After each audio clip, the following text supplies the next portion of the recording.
스티븐 호킹이 한때 그 창조론을 좀 옹호하는 듯한 그런 발언을 했었는데 결국에는 그 사람이 세상은 창조된 것이 아니다 라고 하는 어떤 그 거대한 어떤 빅뱅 뭐 이런 것들에 의해서 뭐 되었다라고 하는데 뭐 정확하게 잘 못 알아듣겠습니다만 어찌됐든 자연적으로 이 세상은 생겨났다라고 하는 이제 그런 말을 하더라고요. 그런데 또 뭐 스티븐 호킹 입장에서 그렇게 말할 수도 있지 않겠습니까? 스티븐 호킹 입장에서 그렇게 말할 수도 있고 또 우리는 하나님이 천지를 창조하셨다고 믿지만 또 다른 이들은 또 다르게도 생각을 하고 이렇게 생각을 하는 것이에요. 그런데 그럼에도 불구하고 이렇게 여러 가지 생각들이 있음에도 불구하고 우리는 천지를 창조하신 하나님을 믿고 우리를 위해서 죽으신 예수 그리스도가 우리의 유일한 구주라고 하는 사실을 믿고 성령께서 지금도 우리와 함께 계신다고 하는 사실을 우리는 믿지요. 그리고 그것을 믿음으로 고백하고 있습니다. 어떻게 그렇게 합니까? 어떻게 그렇게 해요? 뭐 여러 가지의 것들이 있겠죠. 가장 중요한 것은 성령께서 우리 가운데 함께 하시면서 가르치시고 그것을 확신시켜 주시기 때문에 그렇죠. 또한 우리가 살아가면서 경험하지 않습니까?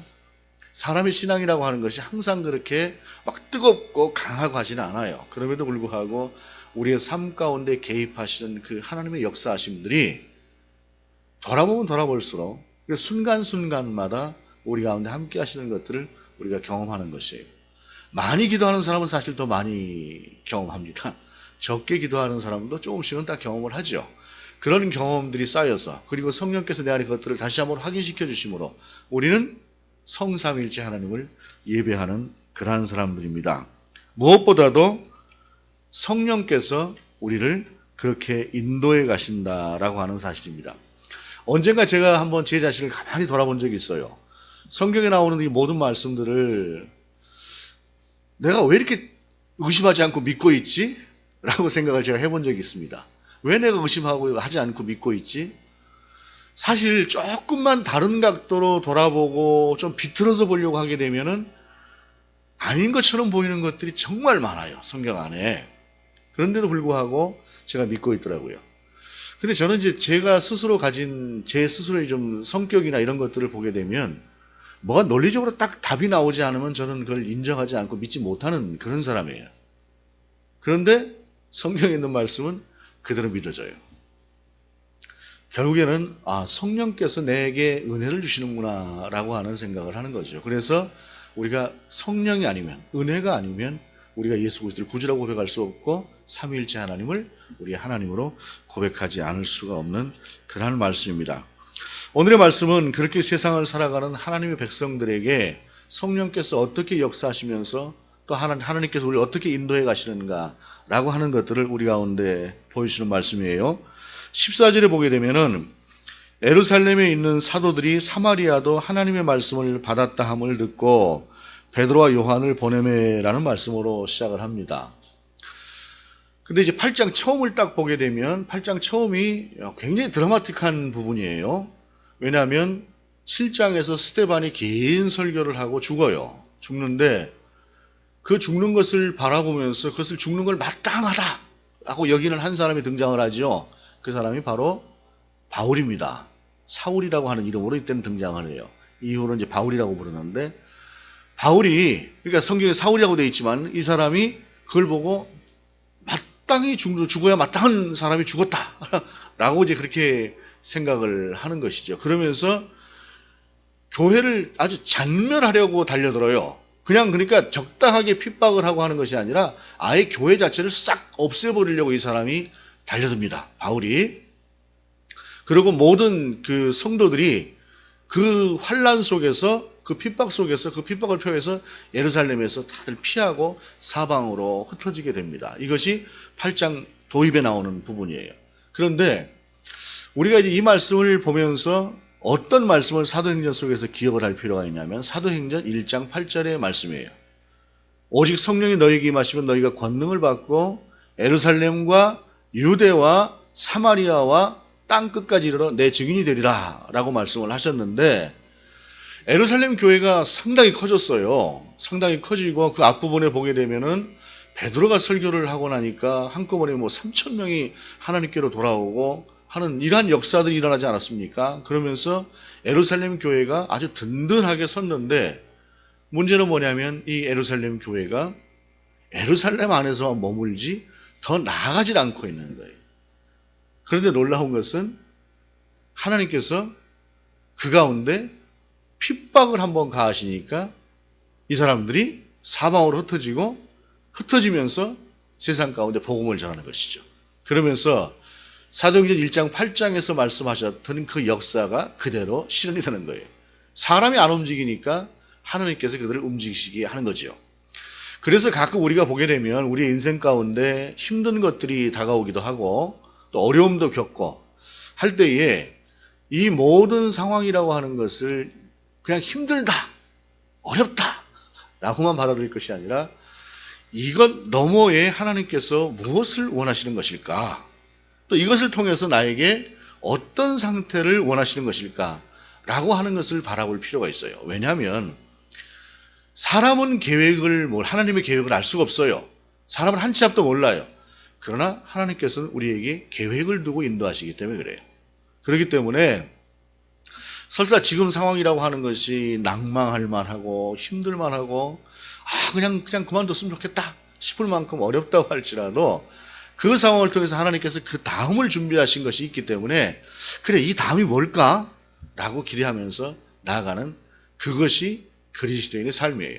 왜냐하면 하나님은 절대적으로 우리의 삶을 계획하고 우리를 끌어가시기 때문에 그렇습니다. 자, 그러한 상태에서 이 사람들이 이제 흩어지는데 문제는 뭐냐면 복음이 사마리아에 빌립이 가서 전하게 되는 그런 상태에서 사도들이 사마리아에도 복음이 하나님의 말씀을 받았다 함을 들었다라고 하는 이 말씀이에요. 자, 이제 사마리아라고 하는 것이 참 유대인들에게 있어서는 베드로도 유대인이지 않습니까? 성경에서 이제 유대인에 대해서 부정적으로 가리킬 때 유대인이라고도 하지만 이스라엘 전체를 다 유대인이라고도 불러요. 그런데 이 유대인들 입장에서 볼 때 사마리아는 어떤 사람들이냐면 오래전 한 700여 년 전으로 지금 본문에 있는 상황보다 700여 년 전, 한 750년 전으로 거슬러 올라가야 돼. 한 750년 전으로. 그때 아수르가 그 북왕국의 수도였던 사마리아를 점령을 하면서 혼혈 정책을 써요. 사람들을 데려다가 같이 이 사람들이 결혼도 할 수 있도록 하고 그렇게 하면서 혼혈 정책을 써서 말하자면 이스라엘이 단일 혈통만 가지고 유일하신 하나님만 믿는다라고 하는 그 고집을 꺾습니다. 그렇게 되는 과정에서 이 사람들이 그냥 그 아수르 정책에 순응을 하면서 남았던 사람들이 바로 사마리아 사람들이에요. 그러니까 이 다른 유대인들의 입장에서 볼 때에는 저 사람들은 우리 민족이 아니라는 거죠. 하나님의 백성이 아니라는 거예요. 어떻게 하나님의 백성인데 그렇게 이방인이 와서 그런 정책을 편다고 거기를 따라가? 라고 하면서 그 적대적인 관계라고 하는 것이 100년, 200년, 300년, 400년 돼서 지금 예수님 오셨을 당시에는 거의 한 700여 년 넘게 그런 적대적인 관계를 유지하고 살았어요. 그런 상태에서 성령께서 예루살렘과 온 유대와 사마리아와 땅끝까지 이르러서 그러니까 복음의 증인이 될 것이다라고 말씀하셨음에도 불구하고 그 사마리아로 넘어가는 것은 어찌 보게 되면 한 걸음 넘어가는 것일지라도 대단히 어려운 일이에요. 그러니까 알고는 있었겠죠. 사도들이 그걸 몰랐겠습니까? 그럼에도 불구하고 사마리아에 가서 복음 전할 생각을 하지 못한 거예요. 특히 가서 복음을 전했다 칩시다. 복음을 전했다 치는데 사마리아 사람들이 니들 유대인인데 니들끼리나 잘 먹고 잘 살지 왜 그래? 라고 한다면 또 그거 얼마나 또 무한하겠어요. 그러니까 이런 여러 가지 복합적인 생각들이 사마리아까지 아마 못 나갔을 거예요. 그런데 성령이 하나님께서 그들을 치시니까 성령이 빌립을 통해서 사마리아에 복음을 전하게 한 것이죠. 놀라운 것은 그들이 복음을 받아들였다는 사실입니다. 우리가 복음을 전할 때에 이 시대가 복음을 완전히 다 거부하는 것처럼 보이는 그런 시대를 우리가 살고 있습니다. 어쩌면 유대인들이 바라보는 사마리아인처럼 그런 시각으로 사마리아인이 우리를 바라본다라고 생각하는 그런 생각 속에 우리가 살아갈 수 있어요. 그러나 우리는 복음을 전하면 됩니다. 그 복음을 전함에 있어서 역사는 성령이 하시는 겁니다. 내가 하는 게 아니에요. 내가 하는 것이. 그렇다라고 복음을 전하는 방식이라고 하는 것이 너무 옛날처럼 그냥 무조건 막 이렇게 하는 그런 것은 아니고 좀 시대적으로 우리가 좀 예의를 갖추어서 상대를 존중하면서 그러나 복음은 복음대로 전하는 그 전함이 우리 가운데 분명히 필요하다는 것이죠. 그러면서 그 사마리아에 복음이 들어가게 되고 흩어진 그들이 그 가운데 복음을 전하게 되었다라고 하는 사실입니다. 하나님께서 결국에는 움직이지 않는 예루살렘 교회를 치시면서 그들이 가서 복음을 전할 수 있도록 하셨다라는 것이죠. 그런데 여기서 보게 되면 이제 15절에 보게 되면 그들이 내려가서 그들을 위하여 성령 받기를 기도하니 16절에 이는 아직 한 사람에게도 성령 내리신 일이 없고 오직 주 예수의 이름으로 세례만 받을 뿐이더라 라고 말씀하고 있어요. 그런데 우리가 이 오늘 본문을 보게 되면 예수 그리스도의 이름으로 세례를 받았는데 성령을 받지 않았다. 왜 또 성령이 또 다른 성령이 필요한가? 라고 하는 의문을 가질 만도 해요. 왜냐하면 고린도전서 12장 3절 같은 경우에 그러므로 내가 너희에게 알리노니 하나님의 영으로 말하는 자는 누구든지 예수를 저주할 자라 하지 아니하고 또 성령으로 아니하고는 누구든지 예수를 주시라 할 수 없느니라 라고 말씀하고 있어요. 그러니까 예수 그리스도를 우리의 구주입니다 라고 고백하게 되는 것 자체가 성령의 역사라는 거죠. 사실 우리 주님께서 우리를 위해서 죽으셨다라고 하는 것을 우리가 보기를 했습니까? 우리 주님의 그 십자가를 우리가 만져보기를 했습니까? 그렇지 않고 믿게 된다라고 하는 것 자체가 사실 신비지요. 그게 성령의 역사라는 거예요. 그런데 그 성령의 역사가 분명히 있어서 예수 그리스도를 구주로 고백하고 세례를 받았는데 성령 받기를 위해서 또 기도한다라고 하는 것은 이미 성령이 우리 가운데 임한 것인데 무슨 말일까? 이것은 성령의 은사를 이야기해요. 성령이 역동적으로 우리 가운데 함께 하시는 것을. 그런데 여기서 생각해 볼 수 있는 것이 두 사도가 안수를 하니까 그때 성령이 임했는데 그럼 빌립이 복음을 전할 때는 왜 성령이 임하지 않았을까? 라고 생각해 볼 수 있는 것이에요. 그러면은 빌립하고 두 사도는 여기 베드로와 요한이 내려갔는데 두 사도는 하나님께서 역사하시는 그 능력이라거나 이런 것들이 그렇게 차이가 났을까? 라고도 생각해 볼 수가 있어요. 그런데 본문 앞쪽을 보게 되면 빌립이 가서 복음을 전할 때에 귀신이 물러갔고 중풍병자가 일어났고 걷지 못하던 사람이 일어났어요.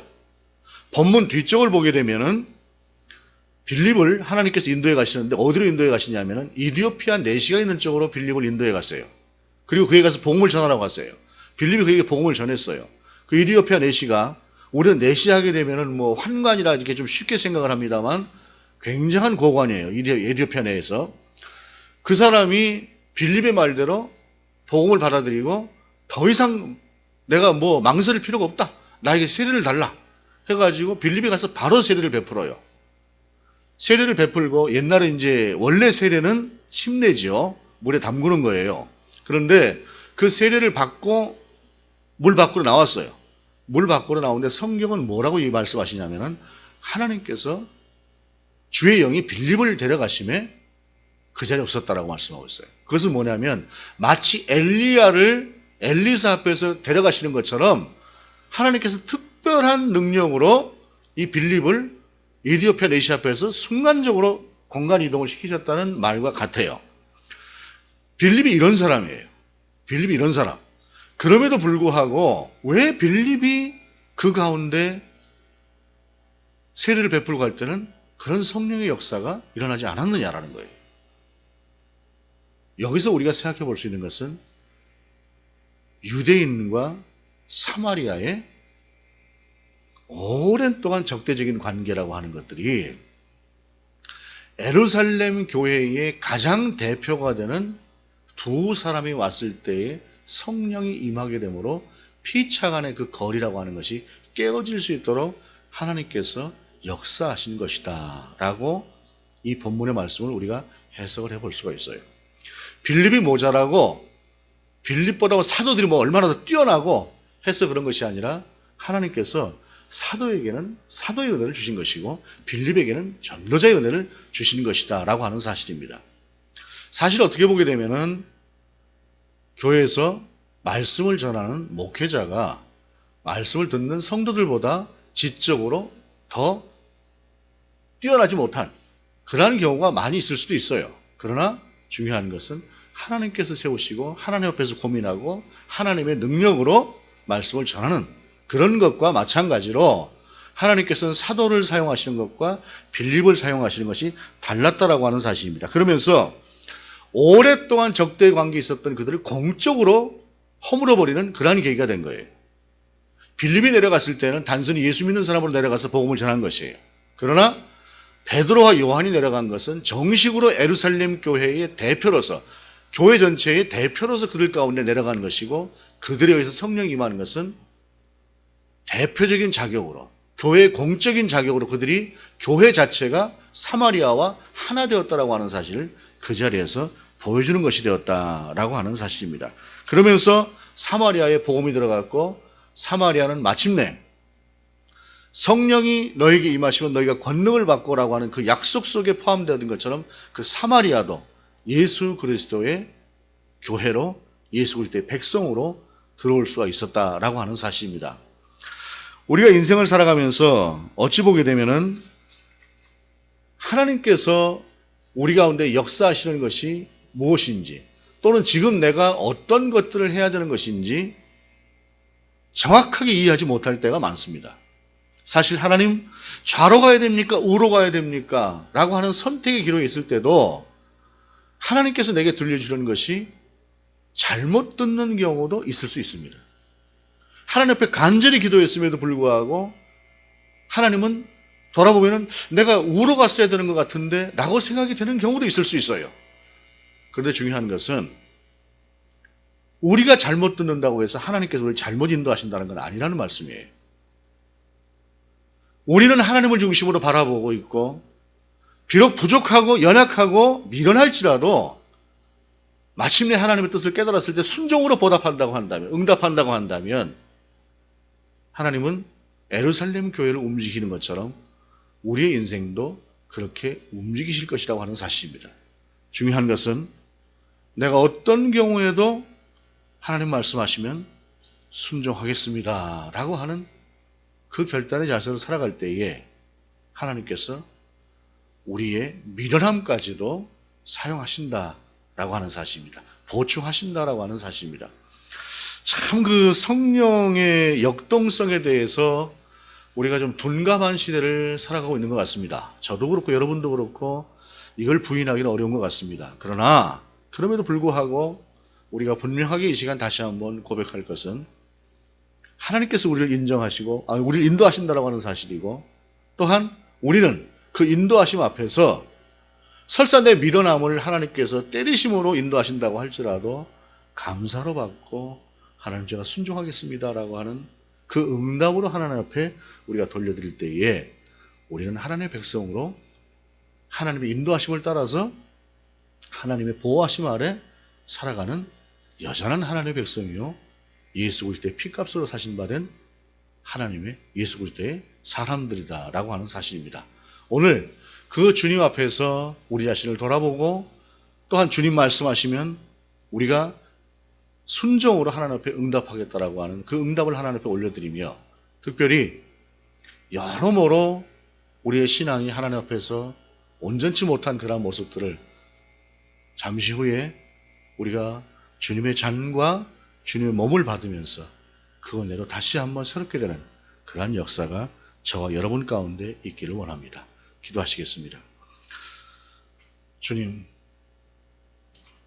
움직이지 않고 또 움직여야 할 때를 알지 못하고 있던 그 예루살렘 교회를 하나님께서 하나님의 방법으로 움직이셨던 것처럼 우리의 인생 또한 몰라서 또한 이리저리 여러 가지 사정으로 지체하고 있는 우리의 삶이 있다고 할지라도 하나님이 원하는 방향으로 우리를 인도하여 주옵소서. 때로는 고통 가운데 있다고 할지라도 그 어떤 순간에도 하나님이 우리를 역사하시는 그리고 인도하시는 그 인도하심을 바라보며 그 이후의 것들을 바라볼 수 있는 더 큰 믿음을 우리 가운데 주시옵소서. 또한 순종으로 하나님 앞에 응답해드리는 우리의 삶이 되게 하시옵소서. 예수 그리스도 이름으로 기도드립니다. 아멘.